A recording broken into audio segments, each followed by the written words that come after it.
वालेकुम रहमतुल्लाहि वबरकातुहू। उम्मीद है आप सब खैरियत से होंगे। अल्लाह पाक आप सबको जज़ाए खैर दे। मैं आया हुआ था यहाँ दादी को छोड़ने। अल्लाह पाक का एहसान है, शुक्र है कि नेकी की तौफीक दे देता है। मैं अपनी बात शुरू करने से पहले थोड़ी सी और बात बता दूँ। दादी मेरी यहाँ रहती है रेगिस्तान में। यहाँ हमारा घर है, बहुत खूबसूरत इलाका है, लेकिन गर्मी में बहुत गर्मी होती है, लेकिन जब बारिश हो जाए तो बहुत मज़ा आता है। यहाँ चल लगे हाथों आप लोगों से बात करता चलता हूँ, और ख़ास बात मैं बाद में करूँगा। देखें, बुज़ुर्गों से दुआएं लेनी चाहिए। कल मैं एक बंदे से मिला, तो वो बंदा मुझे बता रहा था कि जहाँज़ेब भाई, पहले हम बहुत गुर्बत की हालत में थे, हमारे पास कुछ नहीं था, बहुत गरीब थे हमारे, हत्ता कि हमारे रिश्तेदारों ने हमें अपने घर से भी निकाल दिया। जिस टाइम हम घर से निकले उस वक़्त हमारी जेब में सिर्फ 5,000 रुपये थे। पूरी फैमिली को निकाल दिया, करीबी रिश्तेदारों ने हमें घर से निकाल दिया। कहते लेकिन मेरे वालिद साहब और हम ना अपनी दादी की बड़ी खिदमत किया करते थे। वे मेरे वालिद साहब ने अपनी बीवी यानी मेरी वालदा को हुक्म दिया हुआ था कि सबसे पहले रोटी किसको देनी है, मेरे वालिद साहब को रोटी देनी है, मेरी वालदा को रोटी देनी है। दूध पिलाना है तो मेरी वालदा को पिलाना है। जब तक मेरी वालदा ना खा ले तब तक किसी को नहीं पिलाना। ये हदीस में एक वाक़या भी आता है कि 3 शख्स गार में फंस गए थे, तो उनमें से एक शख्स ये वो भी था जिसने कहा था कि या अल्लाह, मैं चरावाह था, मैं बकरियाँ चराया करता था। जब मैं वापस आता था तो मेरे वालिदैन इंतज़ार में होते थे, मैं उनको दूध देता था। उनके दूध पीने के बाद मैं फिर अपने बच्चों को दूध पिलाता था। जब तक वो दूध नहीं पीते थे मैं अपने बच्चों को दूध नहीं पिलाता था। एक रात मैं गया कि मेरे वालिदैन सो गए, तो मैंने दूध धोया था अपने रेवड़ से। तो मेरे बच्चे दूध मांगते रहे, लेकिन मैं प्याला लेकर अपने वालिदैन के सामने दूध लेके ठहरा रहा था। तो उस वजह से अल्लाह पाक ने उनके पहाड़ में से रास्ता खोल दिया था। जिस गार में फंसे थे पत्थर को हटा दिया था। साथ साथ माहौल भी देखते रहें, एंजॉय करते रहें, और मैं बातें बता रहा हूँ तो मुझे ना वो हदीस याद आ गई। तो वो माशाल्लाह आज अरबापति, अल्लाह ने उन्हें बहुत कुछ दिया हुआ है, ज़मींदार भी हैं, बड़े बड़े उनके शोरूम हैं, बड़ा काम कर रहे हैं, अल्लाह ने बहुत रिज़्क दिया। तो उसकी वजह मुझे बताई थी कि सिर्फ दादी की दुआएं लगती हैं कि जिसने हमें इतनी तरक्की दी। तो मैं भी कोशिश करता हूँ कि वालदा हैं या दादी, इनकी खिदमत करूँ, दुआएं हासिल करूँ। अब हदीस से हमें सबक मिलता है कि गार में 3 शख्स फंसे हुए हैं और पत्थर आगे है, सिर्फ वो नेकियां याद कर रहे हैं, ऐसी नेकियां जिन्होंने उन्हें ज़िंदगी में अंजाम दिया और उनकी वजह से मुसीबत हट रही है। तो इससे हमें ये भी सबक मिलता है कि दुआएं मुसीबतों को टाल देती हैं। बुज़ुर्गों की दुआएं, खिदमत करना आखिरत के लिए भी फ़ायदा मंद है और दुनिया में भी फ़ायदा मंद है। तो यहाँ पहले तो मैंने हदीस में पढ़ा था, आजकल मैंने ख़ुद अपनी आँखों से देखा है। जब लोगों से मिलते हैं तो लोगों के वाक़यात सुनकर हकीकत में यही लगता है कि जो बुज़ुर्गों की दुआएं हैं उससे दुनिया में फ़ायदा है, आखिरत में भी बहुत फ़ायदा है। उससे अल्लाह भी राज़ी होता है। और वो क्या नाम है, हदीस पाक भी सुना देता हूँ। अल्लाह के नबी सल्लल्लाहु अलैहि वसल्लम ने हमें हुक्म भी यही दिया है कि जो शख्स बड़ों की इज़्ज़त नहीं करता, छोटों पे शफ़क़त नहीं करता, उलमा की कदर नहीं करता, वो हम में से नहीं। तो बड़ों से मुराद यहीं बड़े हो गए, वालिदैन हो गए, वालिदैन के वालिदैन हो गए, इलाके के बुज़ुर्ग हो गए। तो इनसे यही मुराद है। दूसरी बात जो मैं आज करना चाहता हूँ, मेन बात जो थी वो मैं उसकी तरफ आता हूँ। ये तो चलो लगे हाथों मैंने सुना दी। और मेरी बात ये वाक़या सुनाता हूँ आप लोगों को अमेरिका और जापान का। जब अमेरिका ने जापान पे कब्ज़ा कर लिया था तो जापान का जर्नल आ गया था, नहीं, अमेरिका का जर्नल जापान में आ गया था, तो वो जापान पे ऊपर काबिज़ हो गया। तो उसने एक असम्बली में बिल पास किया था। बिल ये पास किया था कि जो शहनशाह जापान है इसकी सिर्फ इतनी औकात होगी कि इसका नाम सिर्फ शहनशाह होगा, बाकी इसके अलावा इसकी कोई औकात नहीं होगी। ना जापान फ़ौज रख सकता है, ना जापान जंगी तैयारियां कर सकता है। सिर्फ और सिर्फ जापान को इतनी इजाज़त होगी कि वो तिजारत में आगे बढ़े, कारोबार में आगे बढ़े, तालीम में आगे बढ़े। जापान ने उस वक़्त दिल बड़ा करके ये बिल को मंजूर कर लिया, अमेरिका की बात मान ली, और वो अपने कारोबार में लग गए, अपने तालीम में लग गए। करते करते सिर्फ़ और सिर्फ चंद सालों के अंदर जापान ने तख्ता पलट कर रख दिया और साबित कर दिया अमेरिका को कि अगर तुम एक दरवाज़ा बंद करोगे हम 100 दरवाज़े खोलेंगे। और ये हकीकत है जो कौम मेहनत करती है, जो कौम निडर होती है, जो कौम बुज़दिल नहीं होती, जो कौम बेगैरत नहीं होती, जो कौम बेईमान नहीं होती, जो कौम 2 नंबर नहीं होती, जो कौम धोखेबाज नहीं होती, वो दुनिया में तरक्की करके रहता है। ये अल्लाह का कानून है। तुम लाख मौलवी बन जाओ, लाख कुरान हदीस पढ़ने वाले बन जाओ, अगर तुम्हारे अंदर उस कुरान हदीस पर अमल नहीं है, भले काफिर कुरान और हदीस पे अमल करेगा, अल्लाह उसे तरक्की देगा। अगर मुसलमान होगा, काबे में बैठा होगा, हज उम्रा करने वाला होगा, अल्लाह और उसके रसूल के कलाम पे अमल नहीं करेगा, वो कभी भी तरक्की नहीं पा सकता। ये यकीनी बात है, हतमी बात है। आप इसको पत्थर का लकीर समझ लें। आज रोज यूरोप क्यों तरक्की में है? आप जाके देखें, वो दूसरे की मदद करते हैं। आप जाके देखें, वो मेहनत करते हैं। आप जाके देखें, वो बेईमानी नहीं करते। आप जाके देखें, वो 2 नंबर ही नहीं करते। आप जाके देखें, वो चीज़ में मिलावट नहीं करते। यहाँ तो माशाल्लाह रमज़ान लग जाए, चीज़ें महंगी, यहाँ अगर चीज़ ना बिक रही हो तो उसके अंदर मिलावट करना शुरू कर देते हैं। अल्लाह के नबी सल्लल्लाहु अलैहि वसल्लम ने फरमा दिया, मन गश्शा फलैसा मिन्ना, जो मिलावट करता है वो हम में से नहीं है। तो उसका सिर्फ ये नहीं है कि आखिरत में उसका नुकसान हो रहा है, दुनिया में यही नुकसान होता है उसका। फिर इस तरह के हुक्मरान हमारे ऊपर मुसल्लत हो जाते हैं। अब आपको लगता है ना, जरदारी जरदारी बड़ा करप्ट आदमी है, नवाज शरीफ बड़ा करप्ट आदमी है, जनरल आसिम बहुत बड़ा जालिम आदमी है, लेकिन हकीकत में तुम्हें आके बता दूं, तुम्हारे हर घर के अंदर जरदारी बैठा है, तुम्हारे हर घर के अंदर नवाज शरीफ बैठा है, तुम्हारे हर घर के अंदर जनरल आसिम बैठा है। वो बड़े बेईमान है और छोटे छोटे बेईमान, शतुमड़े किस्म के बेईमान तुम्हारे घर में बैठे हुए हैं। अगर नहीं मानते तुम्हें मैं दिखा के देखूं, जरा आंखें खोलो। हमारा इशारा हमेशा दूसरों की तरफ होता है। मैं क्या चाहता हूं कि मेरे इर्द गिर्द वाले सारे अल्लाह के नबी सल्लल्लाहु अलैहि वसल्लम की शरीयत पे अमल करने वाले बन जाएं। जिसको मैं देख रहा हूं वो मुत्तबे सुन्नत हो, जिससे मैं बात कर रहा हूं वो मुत्तबे सुन्नत हो, जो मुझसे मामला कर रहा हो वो बिल्कुल शरीयत का पाबंद हो। जब मेरी बारी है, मैं शरीयत के तमाम हदूद को पामाल कर दूं, मैं शरीयत की तमाम शिकें तोड़ दूं।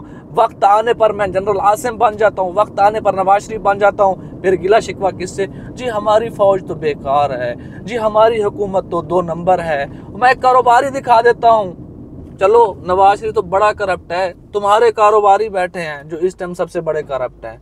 तुम्हारे कारोबारी लोग इस टाइम 2 नंबर ही कर रहे हैं। तुम्हारे कारोबारी लोग इस टाइम सारे मामलात को ख़राब करके बैठे हैं। तुम्हें नहीं पता, तुम नहीं जानते, हम सब जानते हैं। आज अगर किसी कारोबारी से मिलें, जी हजरत ये बताएं मैं कारोबार करना चाहता हूं, तो आप बताएं कारोबार पाकिस्तान में कैसे?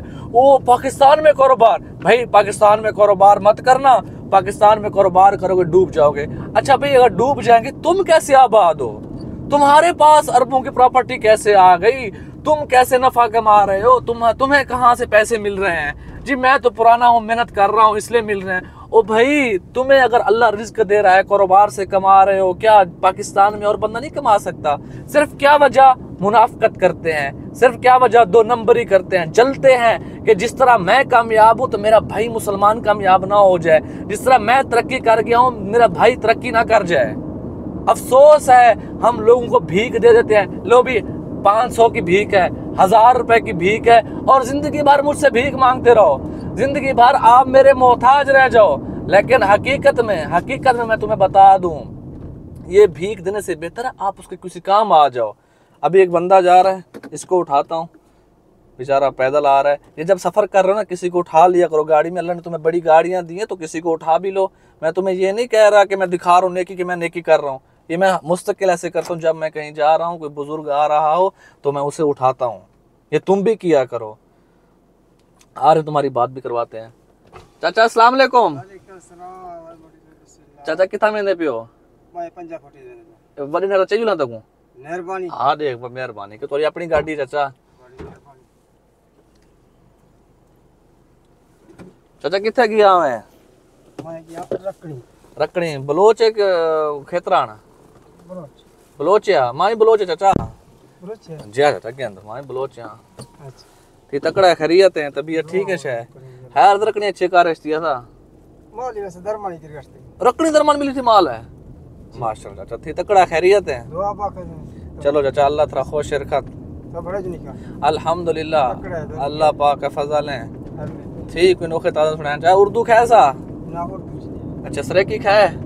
सरेकी अच्छा ਇਹਦਾ ਬਖੋਰ ਆਇਆ ਸਾ मां ये कासे कुरशी बोरा है वर्षा। अच्छा तो कासिम कुरैशी बोरा है कारखाना मां और लिस्ट दिया ये। अच्छा लोग नहीं वेदाना ठीक है चाचा ठीक है भाई ये खाने हाँ से ए मां बनन वीडियो था वक्त मो था उठी ना कतरा है था में वीडियो पे आ बरो सलामत दाल कतरा मड़ान 10 साइलेंट में कतरा है हाँ ए चाचा आप लोगों को सलाम दे रहे हैं तो मैं आप लोगों से यही अर्ज कर रहा था कि आप खुद मेहनत करें। इस वक्त पाकिस्तान में आप सब कुछ कर सकते हैं सिवाय अगर आप सुस्ती छोड़ दें। सबसे बड़ी बेगैरती तो हमारे पाकिस्तानियों के अंदर छुपी हुई हड हराम है, काम करते नहीं है।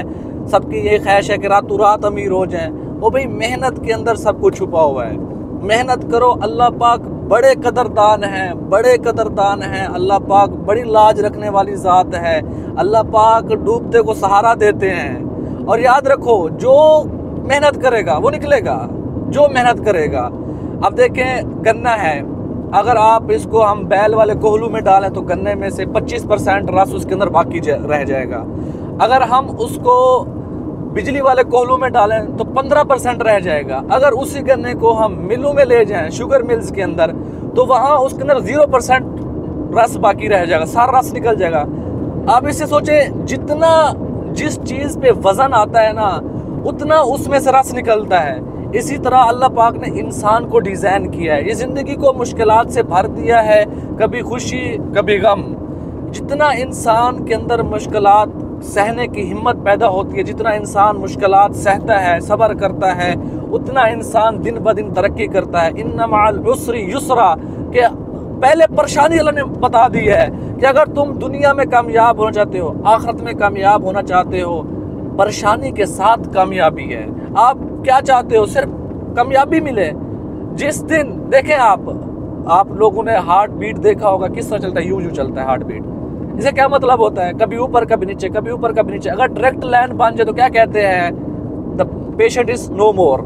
इसी तरह मैं बताता हूँ, ये जिंदगी अल्लाह पाक ने डिजाइन ऐसे कि कभी आप माउंट एवरेस्ट की चोटी पे तो कभी नीचे दामन में हो, कभी तरक्की कभी तंजली होगी।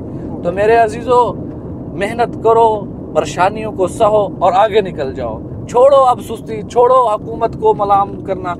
चाचा जी थैंक यू, शुक्रिया, बड़ी मेहरबानी। कोई हुक्म चाचा? बड़ी मेहरबानी। अस्सलाम वालेकुम चाचा। अल्लाह तक को आबाद करे। मेहरबान चाचा, मेहरबान।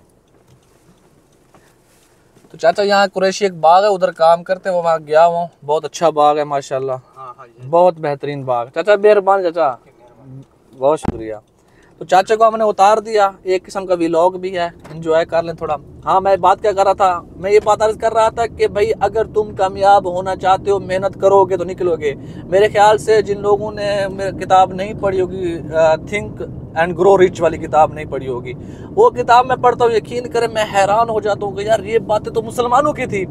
उसी किताब में think and grow rich Napoleon Hill में किताब में लिखा हुआ है किस एक शख्सियत की वाक्य लिखा हुआ शख्सियत का। वो शख्सियत कौन है? मुसलमानों का सिपा सालार है, मुसलमानों का। कौन? Tariq bin Ziyad. उसमें लिखा हुआ उन्होंने कि एक शख्स है जो किसी जगह हमला करने जाते हैं तो उनकी फ़ौज थोड़ी होती है, मद्दे मुकाबिल की फ़ौज ज़्यादा होती है। तो वो ये सोचता है कि अगर मद्दे मुकाबिल से लड़ना है तो कश्तियाँ जलानी पड़ेंगी। वो अपनी फ़ौज को जमा करता है, उसे कहता है कि अगर हमने जीतना है तो हमने कश्तियाँ जलानी पड़ेंगी। फिर एक ही रास्ता होगा कि हमने एक ही रास्ता है, हमने जीना या मरना है। तो एक बंदा और आ गया है, तो तारिक बिन ज़ियाद कश्तियाँ जला देता है, अपने लश्कर वालों को कहता है कि भाई कश्तियाँ तो मैंने जला दी हैं, अब आपके पास एक ही हल है, या तो मरो या जंग जीतो। तो वो कौम जंग जीत जाती है। चाचू चलने जुलने जी सर कितने वेंदे पियो? मैं चोटी वेंदा पिया। मैं वेंदा वो सीधा पिया। अजे वो तन पोल तनी छोड़ी। हाँ बिल्कुल, आओ, मैं नौकर। वालेकुम, क्या हाल है? ठीक हो? खैरियत है? तबीयत ठीक है? कितना होंदे वे? मैं सक्सेस हो रहा बाबा। अच्छा क्या करने वो था? वो तो एक दुकान में छोटी मोटी लाई है। अच्छा माशाल्लाह माशाल्लाह, अल्लाह बरकत दे, अल्लाह रोजी दे, अल्लाह खुश रखे। तो को इधर मेरे मार के वो सलाम दे रही है वीडियो दे। मार का अस्सलाम वालेकुम सही। ठीक हो सरदार? खुश हो? बड़ो ठीक ठाक सही? अल्लाह तो खुश रखे, अल्लाह जिंदगी करे। देख लें, बुजुर्ग आपको दुआ दे रहे हैं, बुजुर्गों की दुआएं लिया करें तो कामयाबी का जरिया बनेगी ज़िंदगी में। ज़िंदगी सिर्फ जानवरों की तरह गुजारें, जानवर बेमकसद ज़िंदगी गुजारते हैं कि उनकी ज़िंदगी का कोई मकसद नहीं है, घास चरना है, बस यही काम करते रहना, घूमना फिरना है। लेकिन जो इंसान की मकसद की ज़िंदगी होती है वो दूसरों के काम आना है। जो दूसरों के काम आता है अल्लाह उसके काम आता है। रसूलुल्लाह सल्लल्लाहु अलैहि वसल्लम की एक हदीस मुबारक है, मन कान फ़ी हाजत अखीही कान अल्लाह फ़ी हाजतिही, कि जो बंदा अल्लाह के बंदे के काम में लगा रहता है तो अल्लाह पाक उसके काम में लगे रहते हैं। तो अगर जिस बंदे का काम अल्लाह करे तो बताओ उसका काम कभी रुकेगा? तो ये मेरा आप सबको अर्ज़ है, गुजारिश है, जहाँ भी कभी मौका मिले, कोई मुसाफिर आ जा रहे होते, कोई भी ज़रूरत कहीं भी होती है तो मौका महल के मुताबिक ज़रूरत के काम आया कर। आजकल हमारे लोग क्या करते हैं, हम अल्लाह को अल्लाह की मर्ज़ी के बजाय अपनी मर्ज़ी से राज़ी करते हैं। जिस वक़्त हाल का अमर होता है उस हाल के अमर को पहचान कर अल्लाह को राज़ी किया करें। चाचू कितने ला दे तो जी, मतलब वक्त अल्लाह तो इज्जत दे। मैं नौकर रचू, अल्लाह बहुत ही खुशी है, इतना खुशी थी जो यकीन करें अल्लाह तेरी जिंदगी करे, अल्लाह तो चल तक सलामत रखे। आमीन। चाचू बहुत शुक्रिया, ठीक है बेटा, अल्लाह खुश रखे, मेहरबानी मेहरबानी, बहुत शुक्रिया, मेहरबानी। कौन थे ना बेटा? मैं शाहानी थी ना, माशाअल्लाह, मैं रंदानी थी ना। अल्लाह खुश रखे, मेहरबानी। इज्जत रहे, अल्लाह खुश रखे। ठीक है, मेहरबानी, अल्लाह दे अमान। तो देख लें कितना मोहब्बत करके और कितनी दुआएं दे के गया। और मैं ये समझता हूँ मेरे लिए ये दुआएं करोड़ों से ज़्यादा कीमती हैं। मैं आप लोगों को इसलिए नहीं दिखा रहा देखो कि मुझे दुआएं मिल रही हैं, मैं आप लोगों को ये मोटिवेट करने के लिए दिखा रहा हूँ कि भाई ये चीज़ें असल सरमाया होती हैं जो हमारे लिए आखिरत में काम है। कि तुम यहाँ अरब खरब कमा लो, वो सारा पैसा इधर रह जाएगा, वहाँ आखिरत में ये करेंसी चलनी नहीं है, आखिरत में कोई और करेंसी चलती है भाई। वो करेंसी क्या है? आमाल की करेंसी है, आखिरत में आमाल की करेंसी, वहाँ वो पैसा चलना है, ये वाला पैसा नहीं चलना जिसे तुम यहाँ इकट्ठे कर रहे हो, पागलों की तरह पड़े हुए हो, किसी बहनों का विरसा खा लेते हो, उधर से छीन लिया उधर से छीन लिया, ये सब इधर रह जाएगा, सब धरे का धरा रह जाएगा। ये वाली करेंसी काम आती है जो लोग तुम्हें दुआ देते हैं, जो लोग तुमसे मोहब्बत करते हैं। तो मेरे अजीजों, मेहनत से मत डरो, करो। नेपोलियन हिल की किताब थिंक एंड ग्रो रिच किताब भी पढ़ो, मैं उसे पढ़ रहा हूँ, मुझे बहुत अच्छी किताब लगी और मैं तुम्हें उसमें एक आखिरी वाक़या सुनाता हूँ, फिर इंशाल्लाह मिलते हैं। वहाँ एक एडिसन का वाक़या बताते हैं जिसने ये बल्ब को इजाद किया है। उसने एक आइडिया पेश किया था अपने दोस्तों के सामने कि मैं ऐसी रोशनी बनाऊँगा जो शीशे के अंदर जलेगी। पहले ना लैंप सिस्टम था, तो लालटेन सिस्टम था पहले। तो उसके दोस्तों ने कहा ये हमारा पागल हो गया दोस्त क्या, क्योंकि एक वजूद में चीज़ नहीं था, एक चीज़ को इजाद करना था, एक चीज़ को वजूद में लाना था जिसका तसव्वुर ही नहीं था। तो उसके दोस्त उसको साइकियाट्रिस्ट के पास ले गए कि हमारा दोस्त पागल हो गया, मेहरबानी करें इसका इलाज कर दें। तो वो बेचारा अपनी मेहनत में लगा रहा, एडिसन। तो उस बंदे ने 10,000 मरतबा तजर्बा किया, 10,000 मरतबा तजर्बा करने के बाद उसने बल्ब इजाद कर दिया। आज पूरी दुनिया रोशन होकर एडिसन का पैगाम हमें देती है कि जिस काम में मेहनत करोगे अल्लाह बड़ा कदरदान है, तुम्हारी मेहनत को कभी ज़ाय नहीं करेगा, तुम्हारी मेहनत को रंग लाएगा और रंग लगा देगा। आज आप देख सकते हैं कि एडिसन के 10,000 नाकामी के बाद एक ऐसी कामयाबी वजूद में आई कि जिससे पूरी दुनिया रोशन हो गई। अस्सलामु अलैकुम वरहमतुल्लाहि वबरकातुहू।